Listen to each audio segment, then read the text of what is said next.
Hi guys.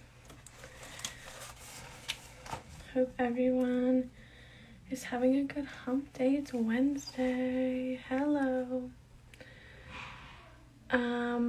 Craziness. This is the third chatty in like the last 4 days, which has never happened. So big pumped to have everyone here and learn about another awesome human being who is thriving for herself.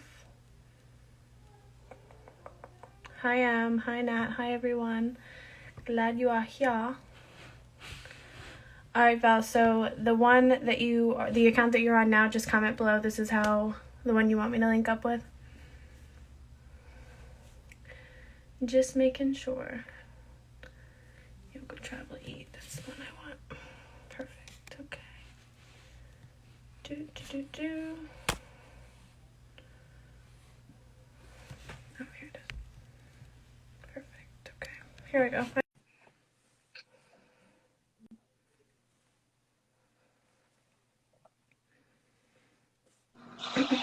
Hello, beautiful. Hey, how are you? Oh, so good. How are you? You're like far away from the camera, and I'm trying to push mine back too. Okay, yeah, tell me what to do. No, you're I've thriving. never done this before. You're doing great. You're my first. No, you're gonna be awesome. I saw both of the accounts pop on, and I'm pretty sure that's not the right one. Perfect to see you. I'm glad to have you and to finally make this happen. Yay! Yeah, glad to be here. Thanks for inviting me. Of course, you're so welcome. So, hi everyone. I was just kind of saying, kind of crazy. This is the third episode of Chapter last week, which is super exciting because we're getting so busy. So many awesome people are doing so many awesome things. So now is the time to share about it. But this evening, my wonderful guest is Valerie Sokolova, and her and I actually met when I was teaching abroad in Spain. She was living there for a couple of years and was one of the organization leaders for the program that I went to Spain through. And she has created so many awesome programs and is a yoga teacher and instructor. She'll dive into a little more of what she's really doing. But Valerie, I am so excited to have you here. You have no idea, and the fact that we're on a close enough time zone that we can do this right now is amazing. Hence where we were. Yeah, so I'm excited. Ellie, somebody said in the comments that there's echo in background and some noise happening. I do not think that is on my end. Do you hear it? I hear it too, but I don't think that's on my end. Do you have your phone leaning on something or whatever you're using? Don't worry. You know what it might be? Hold on one sec. I think my father is listening to Spotify on my account. So maybe that was it. Oh, it says that it's on your end, actually. Well, I just stopped his Spotify anyway, so there we go. All right. Nat, is that any better? I don't know why it's doing this. I don't have anything on, so I don't know why it would do that. It's been giving me trouble, but I don't think it's me. Maybe it is. Is it maybe your iPod, or what are they called? The AirPods? I don't know. I'm such a grandmother. Not this one. I haven't used them, so I don't know what it is. Okay, she said it's better. All right, well, if there's any issue, please let us know. I hear it a little bit too. I don't know why it does that. I don't know if it sounds pretty good to me, Ellie. What'd you say? I said it sounds pretty good to me so far. Okay, yeah, I think I'm okay too. So if it's a big issue, guys, seriously, if you can't hear us, if it's doing it, just let us know and we'll dive in a little more and try and figure it out because I don't know what's going on. All right, Val, so do you want to give a little intro to yourself and kind of let everyone know what you're up to and what you're all about? Sure. So, hey everyone, Allie, thanks for having me. My name is Valerie. I have quite a bit of a story of my journey here. So I was actually, I think Ellie, you do know this. I was actually born and raised in Russia. You knew that, right? Yeah. And I moved to the U.S. when I was 14, and I went to high school in the suburbs of Chicago. Then after high school, I pretty much started hopping around all over So I went to school in Indiana. I majored in business and marketing, entrepreneurship at IU. So I don't know if we have any Hoosiers online. And then I moved to Atlanta, actually Charlotte first, then Atlanta, then Brazil, then Spain. And now I'm back in Chicago. Yeah, so I think when I got pulled out of my environment as a kid at 14, that probably kind of set me up for my future, right? It gave me that little travel bug, where I do really enjoy different environments and kind of checking out new places, especially living in new places, learning languages and different cultures. So that's probably the most constant thing in my life, right? Is this constant geographical change. Which is so and yeah, it's been super fun, and that's how you and I met, right? And I had such an amazing opportunity to meet so many amazing people all over the world. And that's, long story short, I come from the corporate world, so I was actually a brand manager at Rubbermaid. So if you guys know the food containers, and then Goody, like the hairbrushes and hair ties, for 5 years total. And then when that's cool. Yeah. So kind of come from that like corporate background. And I know that a lot of people who've come to Spain, similar people in our circle, a lot of people kind of come to escape the 8 to 5 and the corporate desk job. But I didn't really feel that way. I quite enjoyed my time in the corporate. They took really good care of me, and I loved my team and had a really great time with them. So for me, I think it was just more of that kind of want for adventure, right? So I lived in Brazil for half a year for a project there. And once I came back, I really wanted to try something similar again. And then ultimately, that's how I ended up in Spain. And then that's kind of where the yoga journey started. Oh my gosh. I knew that you had traveled, and I knew that you were originally from Russia, but I didn't realize it was to that extent. And then while you were in Spain, you've traveled a bunch in Europe and all over the place. So cool. That's such something I am definitely hoping to do as soon as all this ends. I kind of have started traveling a bunch in the last couple of years, but I cannot wait to continue that more too.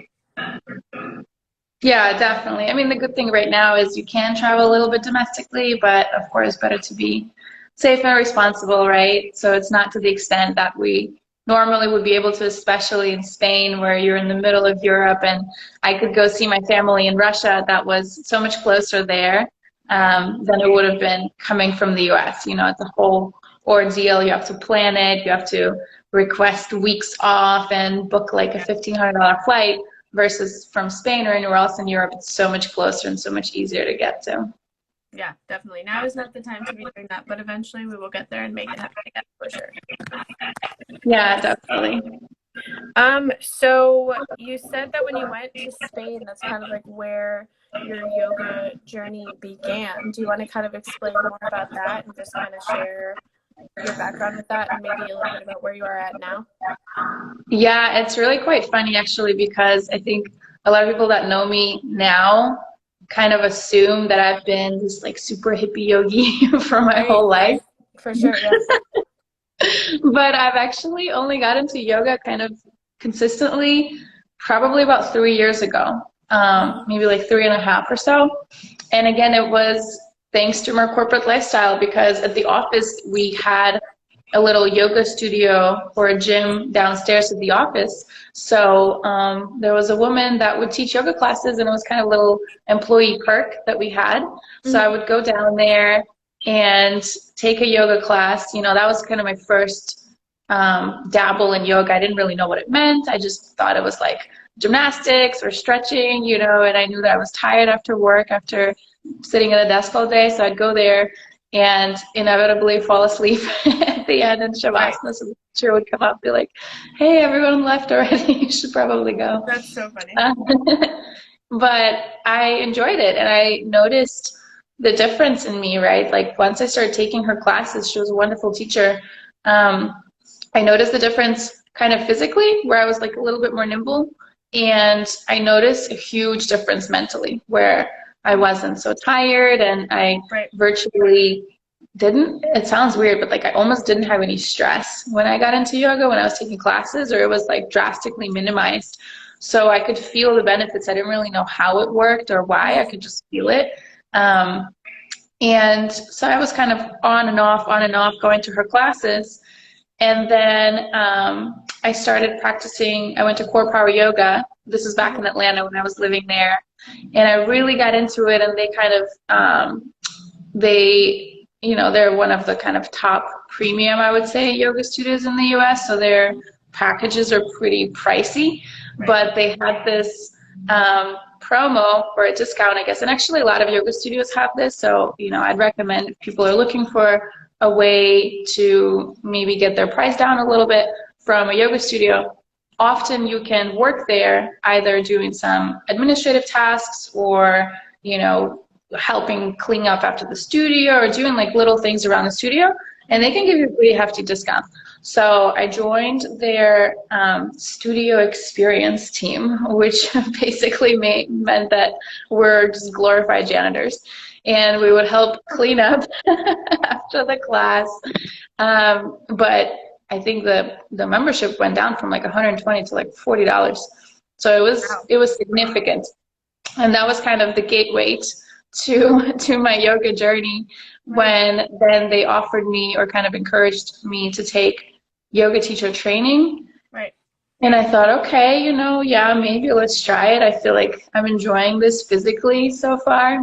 And ultimately I took their teacher training and discovered that what I thought about yoga and what actually is going on in the world of yoga is like two completely different things. Like what I saw or what I thought I understood was like a very, very tiny little piece of the puzzle. Right. And then with Power Yoga, I got like 5 more pieces, and then throughout the next subsequent years, I would still kind of find more pieces in different countries, different trainings. But basically, the program in Spain, so this is kind of, everything is coming together at the same time, where I knew at this point that I wanted to do something different for my corporate life. I wanted to go out globally and internationally. I knew that I wanted to do yoga teacher training. And then this program that you and I were in Spain, teaching English in high schools, was also, everything was at the same time. So I didn't quite know the dates yet. So basically I was deciding between the yoga teacher training and the Spanish program. And I talked to both of them and asked them, like, hey, what are your dates? So the yoga teacher training says, well, we're going to finish sometime in July or August. And then the Spanish program says, well, we're going to start sometime in August or September. So I'm thinking, okay, well, it could either work out really perfectly, or it could like totally crisscross and, overlap, and then I would be kind of screwed from both. Yeah. So ultimately, something just kind of nudged me, and I said, okay, I'm just going to go for it, and I paid for both. Basically, it was broke as a joke, and I paid the deposit for yoga training and for the Spanish program. And when they ultimately decided on their dates, the program with yoga ended on a Sunday, and we had to be in Madrid to start the teaching onboarding orientation on Monday or Tuesday. So it was literally like, it could not have been more perfect. Yeah, it could not have been more perfect. And then once I got to Madrid, I mean, you've been through orientation, so it's like over 100 people who are new to Spain. Like most of us don't speak the language, and we're just like desperately trying to connect and, make friends and connections. And I had just finished my teacher training. So I had experience teaching through the training. We spent a lot of time practicing teaching, but I hadn't been teaching professionally yet. Right. So some people kind of caught wind that I was a certified teacher, and they're like, oh, do you want to go teach a yoga class at the park? I was like, sure, okay, why not? Let's do this. Right. So then we go to the park, and I thought it was going to be maybe, 5 or 6 people would come up. 22 people show up. So I was like, oh my God, to my first class ever. And mind you, they don't know this, So I'm like quietly freaking out in my head. But I led the class, and then we just got lunch afterwards. And then this is in October, so it got a little bit chilly out.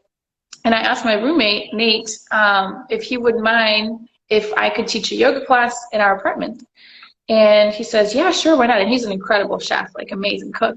So he goes, yeah, you can teach a yoga class and then I'll cook dinner for everyone. It's going to be great.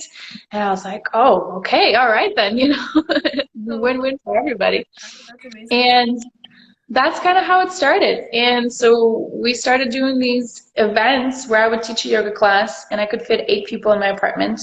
And then he would make dinner afterwards. And it was amazing. It like created this huge community of people that would all come together and we do something nice for your body, right? And then we have water and we have dinner after, like what's not to like? And that's pretty much how it snowballed, right? It started with one night a week, and then because we could only fit 8 people per apartment, then people were getting on a wait list. So then we were like, okay, let's add a Tuesday night. So we added a Tuesday night. And then people said, well, hey, I teach private lessons on Tuesday, Thursday. Can you add a Sunday? So we added a Sunday. So it just blew up completely organically just from people telling each other about this thing that we were doing. And, you know, you've gone to a couple and by the end of it, it's like I look back and I actually had this Excel spreadsheet where I kept attendance in all the classes, right? And I looked it up. I think I had over 180 classes over the 2 years that I was there, and over 450 people, like individual people that have come. That's so insane. It's nuts. It's really crazy to think about like how it started from this like weird little idea and it turned into this like incredible community of people who like still talk and still hang out. Some people dated because they met at yoga. So it's been wonderful. It's so crazy to think that it almost seems like it was that simple, because for so many people, you know, you're trying for so long to like make something like that happen. But it just like fell into place for you. Honestly, so incredible. It really did. I was really lucky, especially again, given that I pretty much had no experience, right? So it's kind of like fake it till you make it, or like be it until you become it, and then it became it, you know? But I think, of course, there's the Spade factor of everyone being in a new country and longing for that connection, right? For meeting new people, and generally, people that come to yoga are pretty good people. So you know that you're going to plug yourself into a great community, and you're going to get fed after. It's like, what, you know, there's nothing to lose. And actually, a lot of people came to those classes, especially the first year was a lot of guys that came through, which was phenomenal. Because there's this perception in the West, at least, that yoga is for girls and only for flexible people, right? Which, you know, all just like the stereotypes. But so many men came in, and, you know, just people from all walks of life, of different ages, like personalities, everything. And it was really incredible. That's so cool. I'm like so proud of you. Thanks, girl. Well, I'm so glad you got to experience it. I'm glad you came in before we, you know, got put into quarantine, got to experience at least a couple of them. No, you're welcome. 2 of my roommates were like my best friends were in your orientation group, and they literally were like, oh my gosh, we'd love her, we have to. I was like, okay, calm down, we will. Who was it? Was it Riley? And Maddie. Yeah. Oh, I love my little orientation girls. I shouldn't say little, but they were wonderful. We had such a good time. They're the best, yeah. They're some of my favorite humans, for sure. They're the best. So, how often, now that you're home or back in the States, how often do you find yourself meditating or practicing? That's an interesting question, because I think there is a little bit of a perception of like, you have to meditate or practice yoga every day, right? And there's definitely something to be said about routine or consistency or discipline. But I think like once a week is better than 0, right? So I think we can start small, and especially now, we're so harsh on ourselves sometimes because we want to do everything at the same time. We want to like change our whole lifestyle and be healthy and perfect in every single way, and something's going to give, right? So I think it's important to remember that however many times you have time or desire to meditate or do yoga, that's already great, right? Like even if it's once a week at first, maybe it's a couple times later, it's fantastic, right?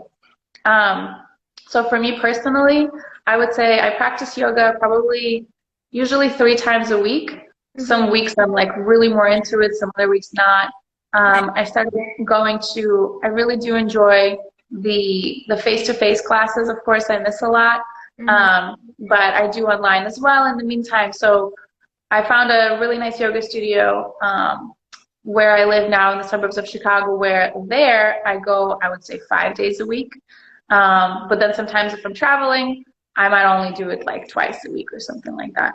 Right. And also I find I do it like when I want to. I don't necessarily force myself to go to the mat, you know, because sometimes you have to. Sometimes like in the morning when I wake up at 8, if the class is at 9, I'm like, do I really want to do this? Not really. Right. So sometimes there is a little bit of a tug and pull, but generally you feel so good after, right? Like both physically and mentally, even if you kind of have to like go over that initial barrier. Like the hardest part is just starting, whether it's your first class ever or whether it's your first, you know, your class today or this week, just kind of getting into your whatever comfy yoga meditation clothes and getting to your mat or your rug, your carpet, and just getting started. And then you kind of get into it, you start flowing. And generally, at least from what I've seen at the end of my classes, we all feel amazing after. Yeah, I think that it's really cool that you talk about that sometimes when you wake up, you're not like you're not feeling it, because even though this is something you love and this is like what you want to make like your permanent thing, and we'll talk about that, and like this is your thing, you love yoga so much. Sometimes you're not motivated to go after it because there's other things that get in the way or you're comfortable, and I think that's just like anything in life, and especially we love, especially when we do it so often, it can be kind of tricky, but I think it's cool that you're transparent about that, because you still push at it and you're not like, hey, to be the perfect, like, to be the best yogi. I don't know if that's even a proper term. Like, to be the best, what would be the proper term? I have no idea. It's not a competition. You know, I think there's no like ultimate yogi. There's no ultimate even posture, right? Like I always talk about in my class, where the right posture isn't necessarily the one that you see on Instagram, right? Of like a person twisted into a pretzel or standing in their head, right? The right posture is the one that feels right for you. And everyone is so unique. Everyone's body type is different. We have probably different, you know, injuries or just like different lengths of our bodies and limbs. So it would be wild to assume that everyone's yoga posture or practice looks and feels the same, right? So that's why I think it's so important to really listen to yourself. Like, don't force yourself to go too deep or too far if it doesn't feel right for you. You know, like just because the person next to you is doing it doesn't mean, first of all, doesn't mean that it's a good thing. You know, they might be going a little bit too far. Second, you know, it doesn't mean that it's right for you. It's okay. Some of us, like people that have muscle, generally are less flexible. That's perfectly natural and normal. But then on the other hand, people who are more flexible maybe aren't able to do a chaturanga or a push-up, right? So everything's a balance. And I think everyone's goal ultimately is to reconnect with yourself, right? Like listen to your body and what it's telling you, because it talks to you. It talks to you through different feelings or sensations, right? When we go too far and you're like, oh, but if I just go a little bit more, I can touch my toes. Like, I'm going to go for it. We know when we go too far, right? Like, we want to do it because we think we should. But it is more important to reconnect with yourself and really honor what your body is telling you, because it knows best. And you know best. Like, even if you're in my class and I'm giving you cues and instructions, I always tell you, what your body's telling you is more important than what I'm telling you. I'm giving you guidance and suggestions, but then you decide. You decide if you want to go super deep or if you want to go a little bit back, like perfectly okay. I think as the instructor, though, your response was perfect, because I know when I go to a yoga class, I am in no way trying to be the best in the class because I'm learning the body. But I think just in business, for just people in general, when they take on it, whether it be a new hobby or something they've been doing, a lot of times you are looking around to the people around you, you know, you are kind of comparing yourself. So I think that was a very, very great response. it's about reconnecting with yourself, not focusing on the people that are in the stuff. So that's awesome. Yeah, and I mean, comparison is natural, right? Like, that's what our society tells us to do. It's like, okay, always look around. Who is in your graduating class? Like, what kind of jobs are we getting? We're in interviews, right? Like, essentially competing with each other. So it makes sense that it's part of our psyche. However, when it comes to physical activity, we kind of have to train ourselves to take a step back and, you know, go back within and maybe not focus on everyone else so much, which we already do that most of our lives, but really kind of honor your body and see how it's doing, right? Like when I first started practicing, again, like I didn't really know anything. I was just doing what the teacher was telling me to do, looking around, looking at Instagram, like, oh, I know what's going on. Like, I know what to do. So actually one posture, it's called a floor bow. It's when you're on your belly, right? Imagine you're laying down on your belly. You place your hands behind you, and you would bend your knees if you're laying down on your belly, and then you would grab your ankles or your feet, right? So you're almost like a half circle, right? And then you kind of press into your belly, and then you lift up your thighs, squeeze your shoulders, and you like really reach up. Well, I was doing that, and the teacher would actually come up to me and like grab me from under my hands and almost like swing me around like this. And it felt awesome, and I felt cool, you know, and I was like, I feel special because the teacher's doing this to me. And then a few months later, my right knee really started kind of kicking in. And that's the only posture that I really feel that right knee kind of talking to me. And I just don't do that posture anymore, because even though it's a fairly common one, it's in a lot of classes and a lot of sequences. And when, I mean, you know, there's other options. You can sit that one out. You can do something else with your arms. But you know, it does, like, I've been doing yoga for quite a few years, and I'm the one preaching the message of, like, listen to your body, you know, do what your body tells you. But when everyone else in the class is doing the posture and you're just chilling, you do feel a little bit of pressure. So I want to acknowledge that. I want to recognize that, you know, it takes a little bit of willpower to say, you know what, it's okay that everyone else is doing something else. Absolutely. I'm me, and I'm going to honor what my body's telling me because it's safer, you know, because I want to maintain my well-being and how it feels for me versus how it feels for everyone else. Yeah, and just listen to your body, which is so important and part of reconnecting with yourself that you talked about before. Huge. Yeah. So I know that there is an assortment of different types of yoga. I have taken a class that's hot as well as just like a class where it's not heated. I don't know exactly what that's called, but I'm very new to this. What different types of yoga are there, and then what types of yoga do you teach, or what single type of yoga do you teach? Yeah, so there's tons of different types and branches of yoga. The common ones in the US, I would say, so one that's really common is called vinyasa, and this is what I teach as well. And vinyasa basically means it's a flow. It's breath to movement. So if I'm giving a class, exactly. So it's like a dance. So the teacher will cue or will instruct you to inhale this posture, exhale that posture. Okay. So the whole class is a flow, right? It's like, it's following your breath. Inhale, exhale, inhale, exhale. And you're moving from one posture to the next, right? And there's like kind of a little bit of rules or guidances of what those types of classes, vinyasa classes, should contain to make sure that they open and close your whole body, right? There's heart openers, there's hip openers, there's shoulder works, everything, right? So they're fairly like well-rounded classes, but the main concept is that it's following your breath. It's breath to movement, inhale and exhale, and you're flowing from one posture to the next, right? So that's vinyasa, that's what I teach. There's also hatha yoga, which is a little bit slower. It's more restorative, right? So like in vinyasa, you're going to be on your feet quite a bit, right? For a lot of the warrior postures, right? Even like getting up, standing on your feet. So there's quite a bit of exactly, you got it.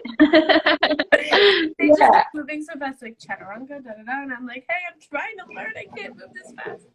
Okay. I know it can move pretty fast, but that's another thing, right? Hey, if it's too fast, follow your breath, not the instructors, not everyone else's, but your own.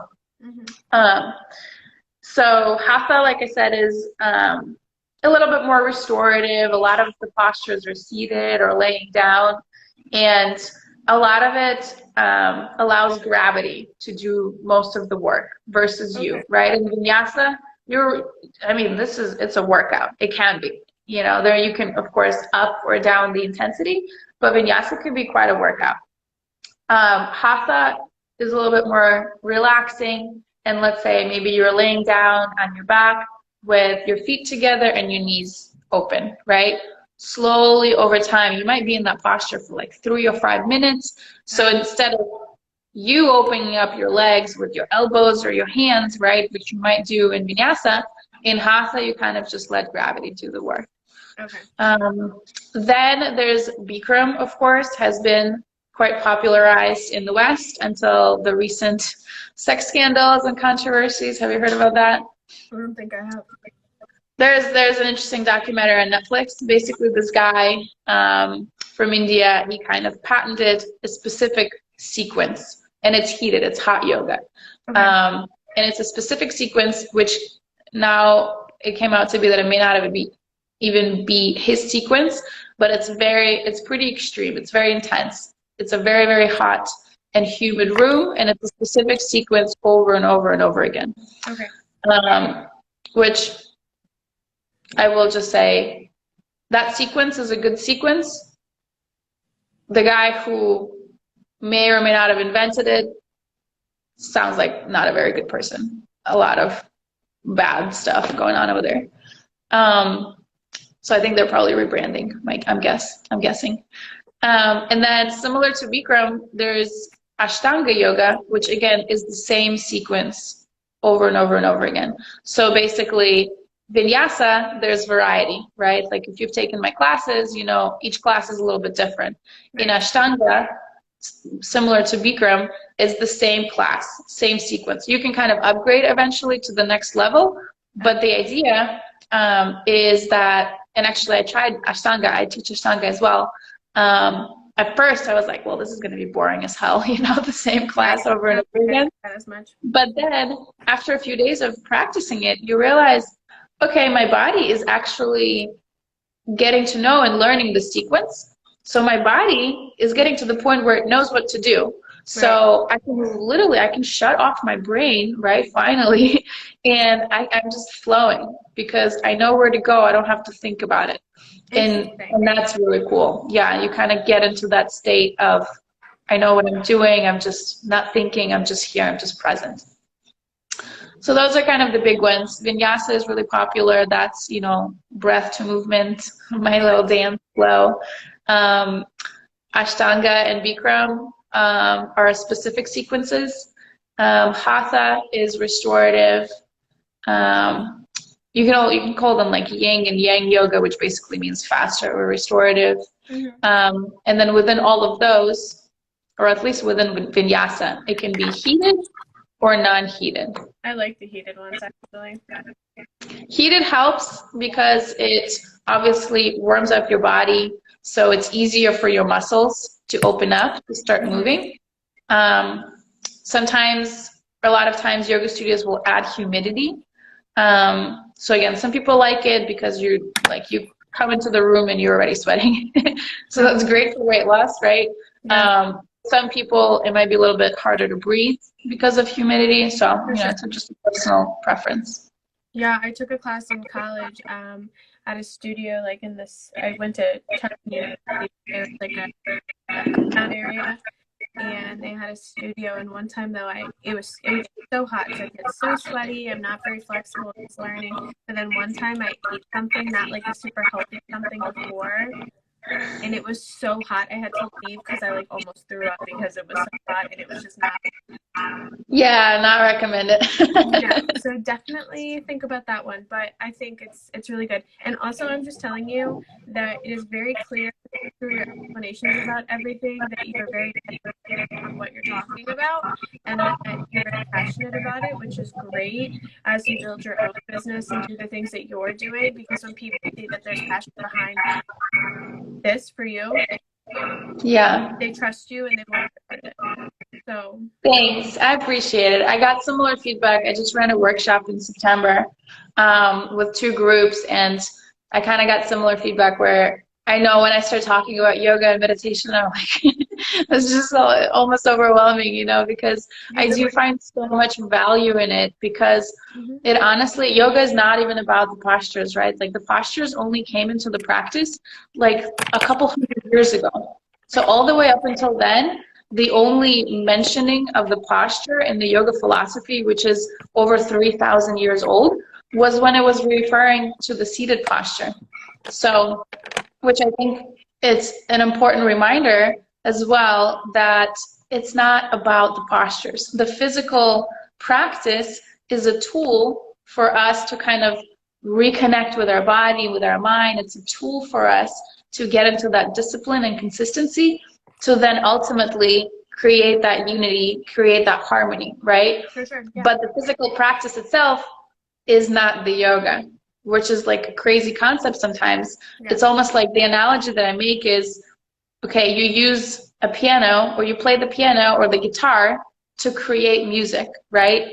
But the piano itself is not music. It's just the tool that you use to get to the ultimate point. So that's how I feel about the physical postures. They're not yoga. They're just something we practice to clear our mind, to relax our brain, to reconnect and listen to our body and create that harmony, like I said. I think that that's a really good analogy and comparison, and you're right.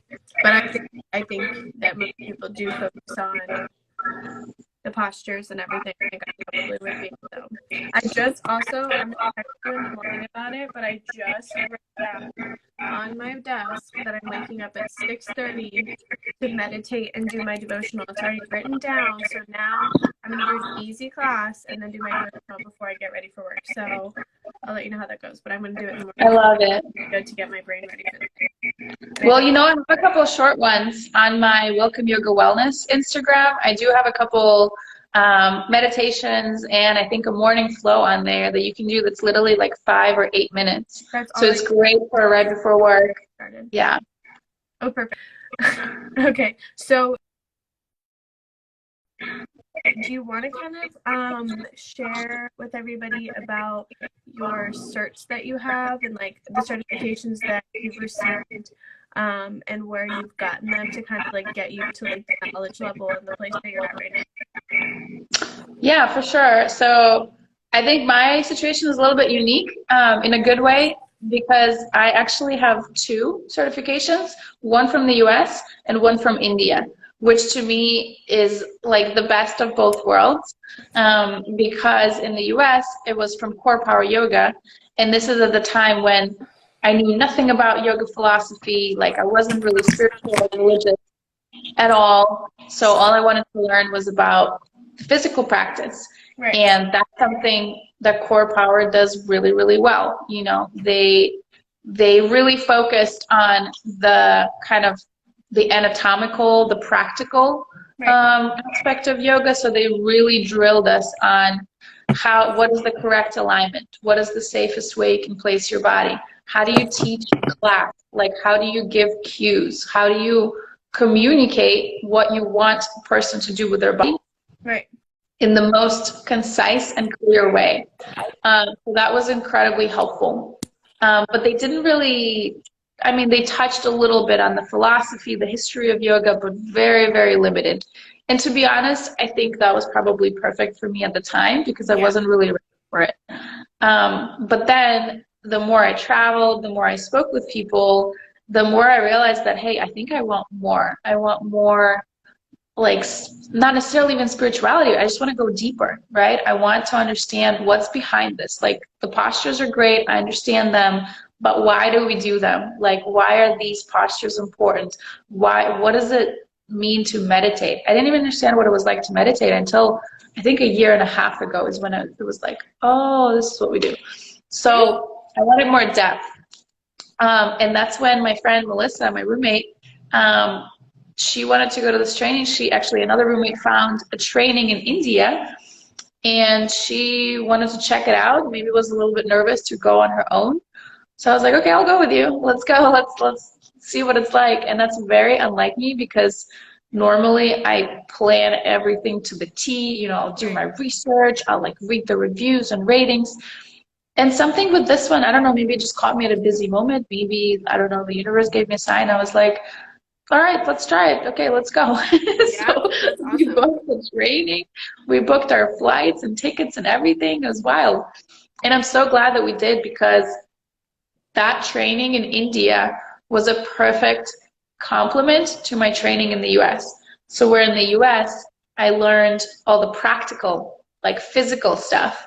Then in India, I learned the philosophy, right? Really the why behind the what. So together, it kind of gave me like a complete picture of not only the yoga that we do or practice in the West, but also why and how it works and how it affects our body, our mind, our mental state.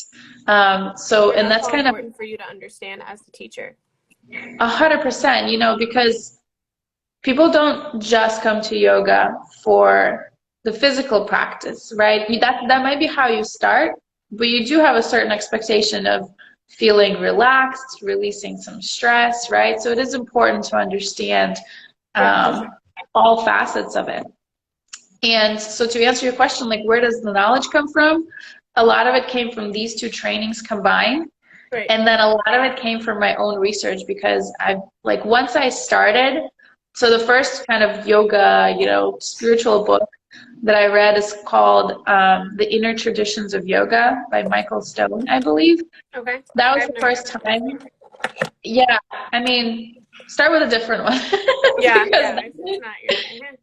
It took me, I think, almost 2 years to finish, because it was just all so new to me. It was completely new concepts.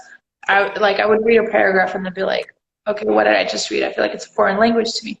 Sure. Once I conquered that one, it's like the gates have opened, you know, and then all the other books that I read after, which actually the book right in front of me called The Untethered Soul, phenomenal book, similar concept, but it's almost like learning Spanish, you know. Once I got through one, then I could easily read the other ones. So back to what I was saying before, part of the knowledge comes, of course, from these trainings, from the certifications, from US and from India, and, you know, many, many workshops, but then partially also from my own kind of curiosity and research and reading books on it and taking additional workshops and just teaching yoga myself. Yeah, and I think that is one of the things that excites me so much when I do this show, is that like everybody is interested in such different things and has such different passions, and when they get on here, it is oftentimes so evident. And like you explaining and sharing that, like, yeah, you have these certs and all of those things, but you also did the research because it was important to you to know as much as possible, is so huge, and like an extreme emphasis on your passion for what you're doing. Well, yeah, and like I said, I run workshops, right? So I teach people, maybe not necessarily to be teachers yet, but I'm helping them understand some of these practices, right? Like different types of meditations, different types of breathing. And the workshop that I ran in September, probably over half of it had nothing to do with yoga in our Western sense of the world, right? Like most things that we talked about weren't actually about the physical practice.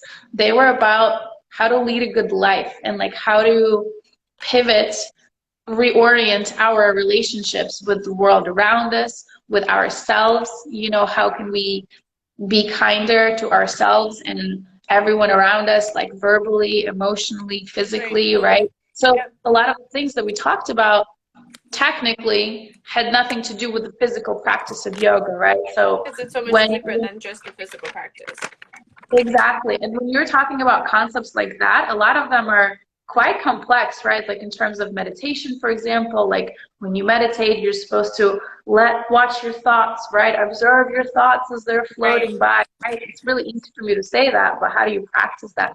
So it's things like that that can be kind of complex to understand and grasp at first.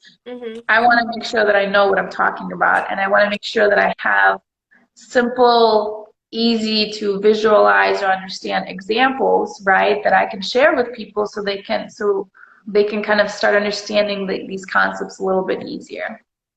No, and that's huge. Very, very awesome. Do you want to kind of like go into explaining like the name of your business and kind of like what you're offering at the moment? Yeah, I'd love to. You see, I'm like ear to ear immediately. So, yeah, the name came to me back in Spain super naturally. I literally didn't have any other options. It just came to me. I called it Welcome Yoga and Wellness. And it just makes sense. That's how I want people to feel when they're in my classes, you know, when they come to the mat or to the screen. I want them to feel welcome. I want them to know that they're part of this community, right? Even when we're doing classes online, we always have a little bit of like a chat before and after. And it's incredibly important for people to have a community, a support system, and know that they're safe, both kind of emotionally, but also physically, right? Knowing that your teacher knows what she's talking about or he's talking about. So Welcome Yoga, you know, was just like instantaneous. And then I added wellness because I now teach not just yoga, but also meditations and mindfulness. And now I teach workshops that, like I said, on the surface, it seems like they have nothing to do with yoga or wellness or meditation maybe, but it goes so much deeper into our personal relationships with ourselves, with those around us, right? So that's the name of the biz, Welcome Yoga and Wellness. It's my other account on Instagram, thanks. And what I do with it right now is, since I'm back in Chicago, I have this community that's kind of spread all over the world, right? I have people still in the I have people in the UK, Scotland, Germany, you know, here in the US, Chicago, Atlanta, New York, all over. I also have people in Asia, but unfortunately we have 12-hour time difference, so we can't have a live class with them. Right. But because of that, I've kind of consolidated my classes. Normally back in Spain, I would do them 3 times a week. Now I do them on Sundays, and they're live online classes. So that's kind of consistent. Sunday. When I was on, there was like 16 to 18 people. Yeah. It's usually right around like 15, 20 or so every Sunday, which is awesome, especially for, you know, an online class like that. Signals to me that people do want that community. Like they want to practice it for themselves, but also like see the people that I haven't seen for a while or meet new people. For sure. So that's been really nice. So I'm trying to stay consistent with it. I did get a little bit lazy when I first came back from Spain and skipped a few weeks. But then again, that goes back to what we're talking about, where hey, it's okay to like take a day or a few weeks off. You know, it's all right. Yes, it is. And so I've been doing that, and then I ran a workshop in September, which was amazing, with 2 groups of people, and it was all about the how and the why of yoga, right? So often here in the West, we get the what, right? We get the physical postures, we get the flows, but we don't necessarily get the why and the how, right? Like, how do we meditate? What does that mean? Why do we even try, right? So we talked a lot about those concepts. And then I'm actually launching another program that I know you know about that I'm super stoked about. So that one starts in January, and it's going to be a 7-week-long program. We'll probably start mid-January or so when people are back from the holidays and you know, they're ready to get started. And each week is going to focus on a specific theme or a topic, and we're going to explore it through different ways. So throughout the week, there's going to be like little 10-minute videos that you can watch on your own time. You know, after work, you can watch like 1 video a day, or you can watch a bunch of them in one night if you're feeling inspired. But the only kind of real time commitment is going to be, again, on Sundays when we all meet together for a live yoga class and a discussion. So that way we can chat about the theme, the concepts that we've learned, like people can reflect. It gives people a little bit more time to kind of digest and reflect it a little more. That's awesome. Super cool. Are you running any promos at the moment with what you have people signing up for or that you're offering? Yeah, I am actually. So you can check out that course. Yay! You can check out the course. It's called New Year, New You on either on my personal Instagram, Yoga Travel Eat Repeat, or on Welcome Yoga Wellness. And like I said, it's a 7-week course. So you're going to get a ton of stuff there, which is almost scary to some people. I've gotten some feedback from friends who are in grad school, and they're like, oh my God, this is so much stuff. I don't know if I have time. So I wanted to make it clear that the real time commitment is, the yoga class and the live sessions on Sundays. And then in addition, there's a ton of bonuses. So there's lots of really cool information to help you understand like meditation, the philosophy of yoga, the history of yoga. There's additional classes of different types of yoga, different types of meditation, both for me and my friends, some other, meditation and yoga teachers that I've recruited to help me on this. So there's a lot of amazing value in it. I calculated it's like over $1,200 worth of like classes and meditation in there. The course, the full price is $497. Which can seem a little bit of like a price tag shock. But of course, I have lots of payment plans all the way up to 6 months. And this week with Cyber Monday and all, I'm running $100 off to help encourage people to kind of get on board, especially now Christmas and, all of the gift Hanukkah are coming up. So when you break it down to monthly payments, it comes out to be anywhere from, depending on how many months you want to pay, anywhere from like $60 to $100 to like $170. So again, depending on how you want to break it out. And in addition to that, like I said, if you sign up this week, it's $100 off. And if you bring any friends, like if you want to do it with a buddy, it's always fun to do this with friends, then you get $50 off for each friend that you invite.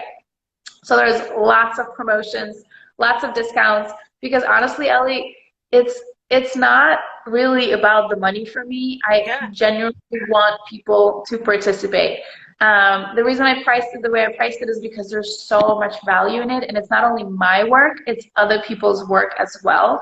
Like I think there was 7 people total. So because I want people to have access to different types of yoga, different types of meditations, right? Like somebody asked me, well, aren't you worried to bring in your competition into this course? And it's not competition to me. It's like I'm spreading the love and I'm spreading the kindness, right? Just like allowing people to participate in different types of this activity, so that way you can choose which one maybe is your style, what's for you. So that's kind of my thinking behind it. And I wanted, like I said, I packed it with value.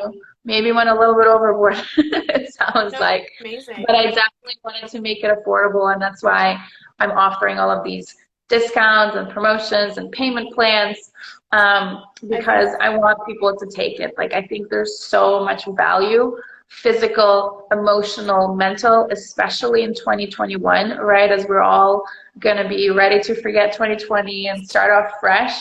I think it's going to be really, really critical for people to like build that routine and consistency.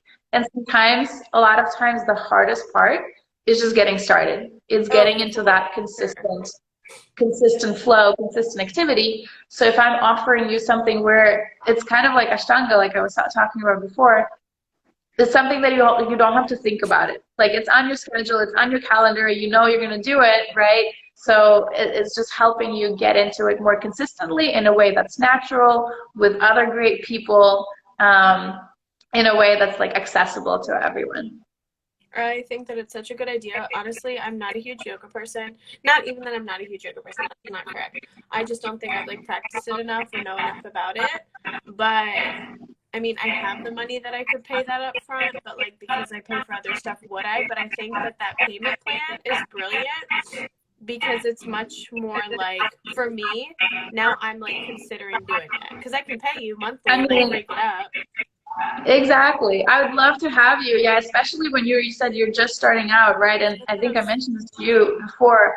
Beginners are my specialty. Like Oh all the gosh. dudes that came in year one that were like, I've never tried yoga before. I can't touch my toes. I'm like, it's fine.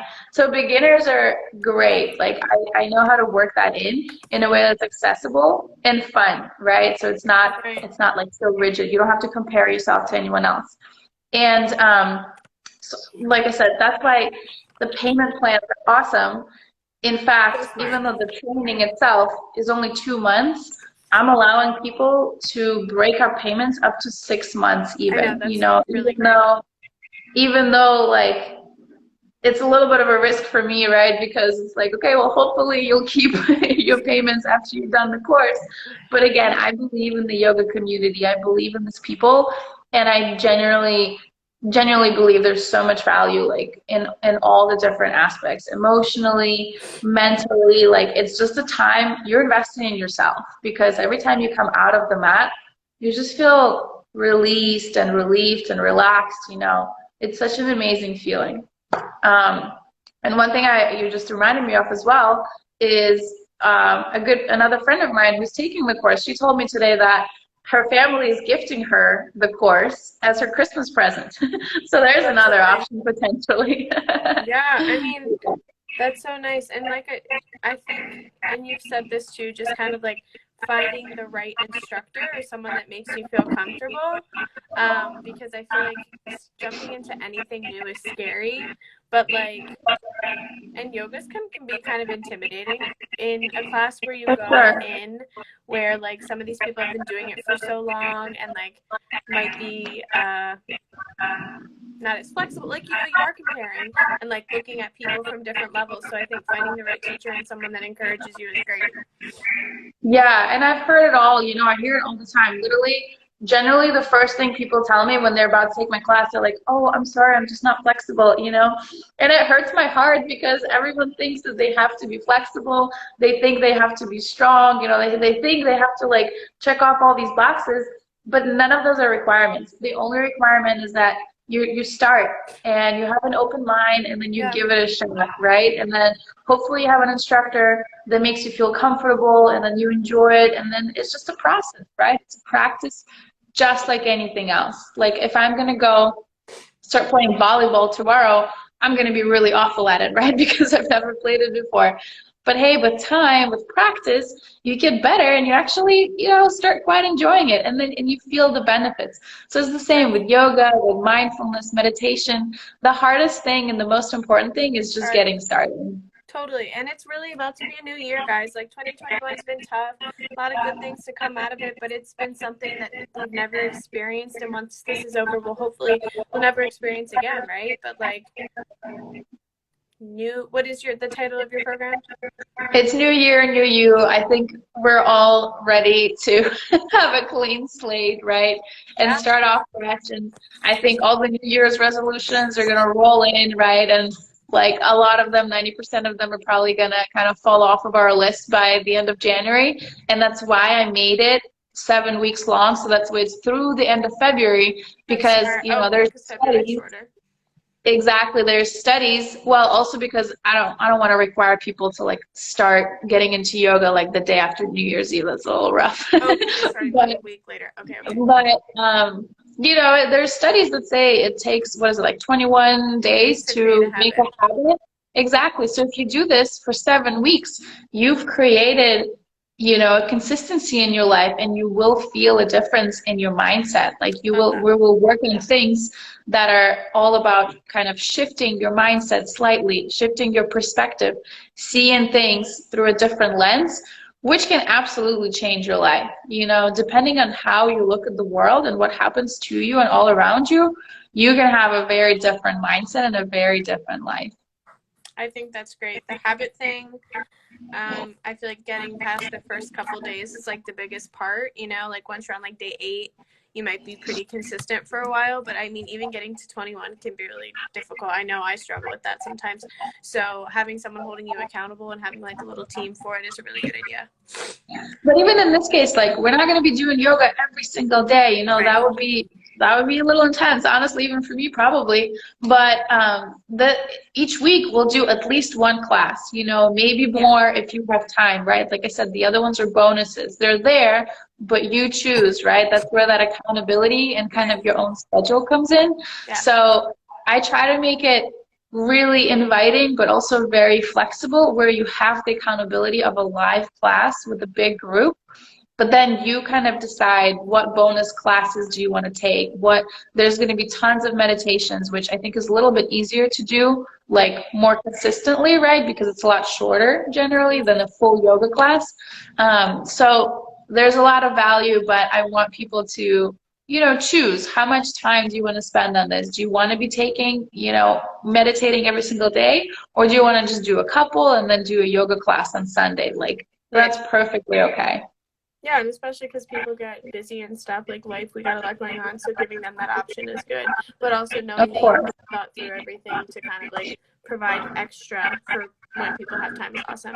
So we've been talking about your business all throughout as we kind of like wrap things up. I have a couple other questions, but for yourself as your business, you've been sharing about it, but like, what do you hope for in like the near future? Like, what is your kind of end goal with your yoga journey and everything?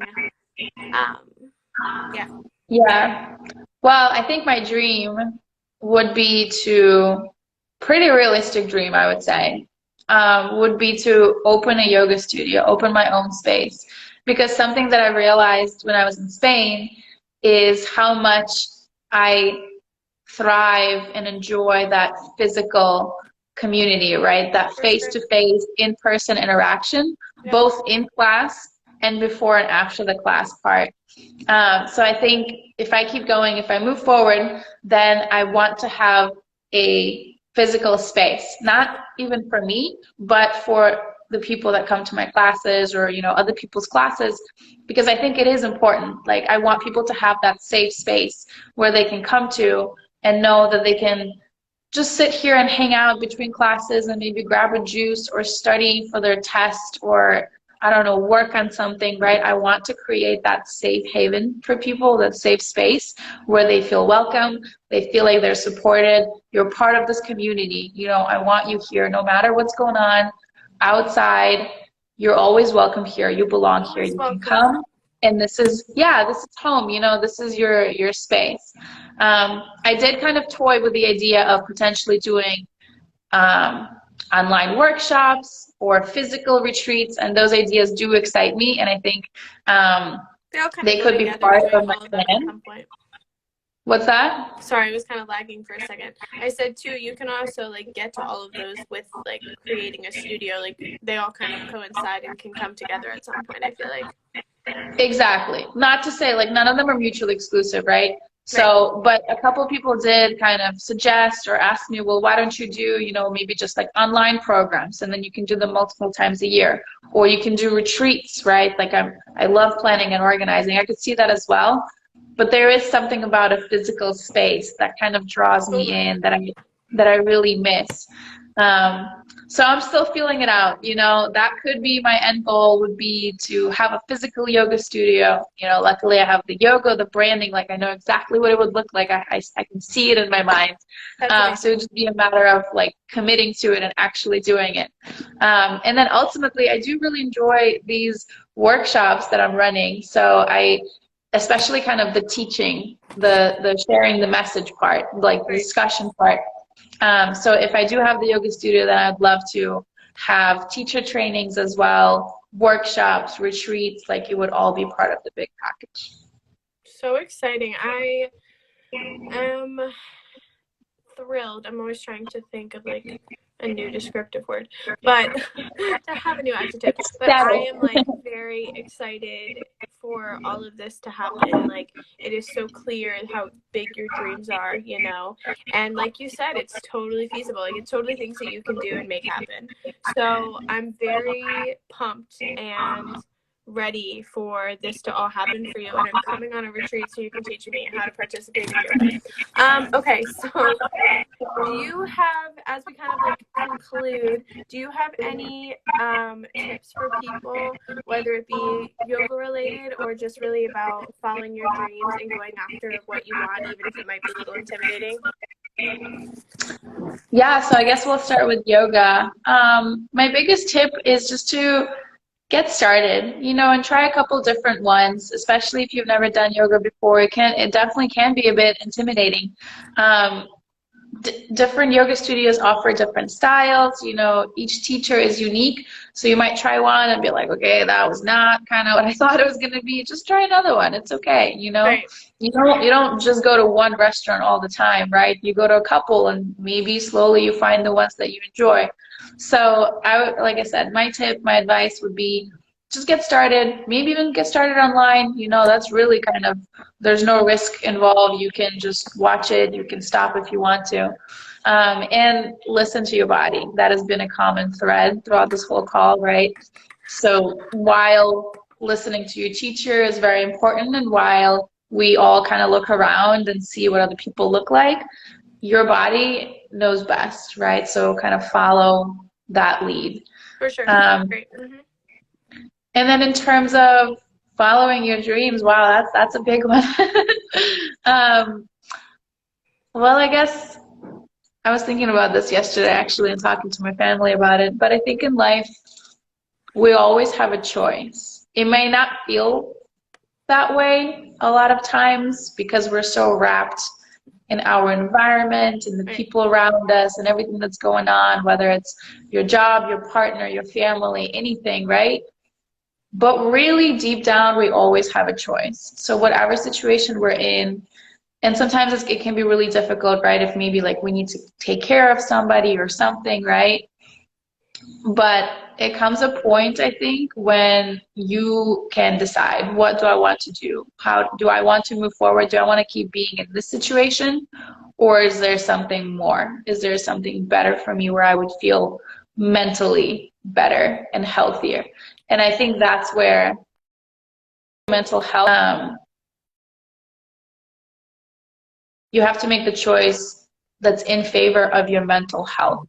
So I think, I don't know, maybe it's a little bit different from following your dreams necessarily, but it does follow that thought of make your choice and then stick to it and start small, right? Like I said, we're not going to change our whole life, every little aspect of it overnight. I mean, you might, as you wish you could. Maybe you can, but it's going to be a bit of a shock to the system, right? So maybe start small, you know, maybe take small steps, whether it's like, if it's a physical practice, you know, start with 5 minutes a day, 10 minutes a day. If it's something like moving, whether it's jobs or geographically, okay, move to a different state, see how that is, you know, like go have a couple interviews with different jobs. So really get honest with yourself. And I agree. Maybe even like write it down of what makes me feel good in life, like what activities, what people do I enjoy, and it's all about like give and take of energy, right? What gives me energy, like what excites me, lifts me up, versus what drains my energy.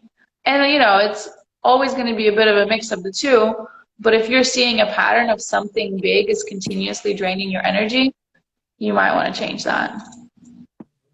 No, those things are so wise. Yeah, and starting small, I think, is something that a lot of people struggle with. Like, whenever you're starting a business or like getting into things, finances, I know for a lot of people are really scary, and they're like, how am I going to start with this? But whenever I'm talking to anyone when they're starting a business, I'm like, obviously the money comes in hand, and that's been a question I've been asking, like, where did you kind of get your funds to start is a big thing. But like, the money's going to come.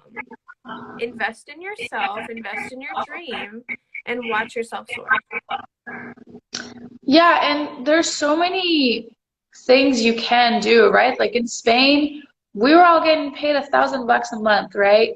But it's And at least half of that immediately is gone for rent, right? And people survive. At least. I would say like 65% goes to rent, utilities, etc., right? Yes, so you survive, you know, you can do private lessons, you can teach online, you can tutor, right? Like these are all the teaching ones that come to mind, but find a way to make it work. You can find so many different things, and like especially now, you know, one thing that maybe 2020 did bring to us is the access or acknowledgement of virtual and work online, the ability to work online. So there are more and more options that are becoming available. So yes, it can take a little bit of searching, right? A little bit of work or effort to get to that point, but it is available. Yep.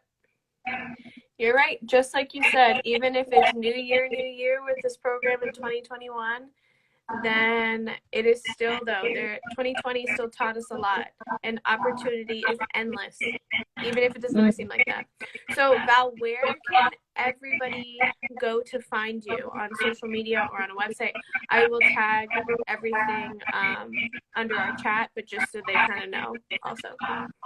Yeah, the best way would probably be both of my Instagrams. I'm still trying to like struggling balancing both of them, but my personal one is great, yoga underscore, well, okay, it's yoga travel eat repeat, which is a mouthful with underscores between each word, or you can just go to @welcome yoga wellness for any yoga, meditation, and flows and things like that specifically.